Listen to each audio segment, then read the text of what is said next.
नमस्कार मित्रांनो, welcome to my mini blog. So आजपासून आमच्या घरात गज्जीची लगीन घाई सुरू झाली आहे. आम्ही आता भागावरून गडीला गेलो तिच्या घरी तिच्या लग्नासाठी, पण तिच्या लग्नाच्या तयारीसाठी. पण अजून आमची गज्जी काही नवरी वाटत नव्हती. आम्ही स्पीकर वगैरे वाजवत घरी गेलो होतो. नंतर थोडाफार बाजार करायचा होता म्हणून बाजारात गेलो. आज आठवडा बाजार होता.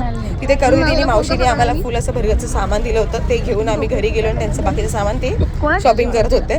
घरी येऊन आम्हाला सगळ्या साड्यांचं प्लेटिंग करायचं होतं. सो जेवढ्या हे लोक लागलेल्या साड्या नेसणार होते त्या प्रत्येक साडीचं आम्ही प्लेटिंग करत होतो. खूप मजा येत होती, खूप एक्साइटमेंट वाटत होतं. बट आम्हाला अजूनही वाटत नाही की गरीचं लग्न ठरलं, कोणालाही वाटत नाहीये. इथे अजूनही आमच्या मुली पदर लावायचं शिकत होत्या, त्यामुळे लग्नासाठी त्या रेडी आहेत असं वाटतच नाहीये. सोबतच नवरीचं ब्युटी पार्लर पण आम्ही ओपन केलं होतं. आमच्या अवतारावर जाऊ नका, आम्ही खूप जास्त दमलेलो. गज्जीचं डिटॅन करत होते मी घरगुती प्रकाराने, आणि बघू काही उपयोग होतोय का. गज्जीला मी एक छोटंसं गिफ्ट केलं होतं. तिला माझ्या घरचा लॅम्प खूप आवडला होता, सो त्या प्रकारचाच लॅम्प मी तिला गिफ्ट केला होता तिच्या बेडरूमसाठी. सो तो बरोबर चालतोय का, किंवा त्याचा सेटअप कसं करायचं आहे हे सगळं गज्जीला एक्सप्लेन करत होतो आम्ही. उद्यापासून गज्जीची मेहंदी, हळदी, गज्जीचं लग्न, तिची सत्यनारायणाची पूजा, ह्या सगळ्याचा मिनी व्लॉग आम्ही करण्याचा प्रयत्न करणार आहोत. So stay tuned. Thanks for the watching guys. Bye.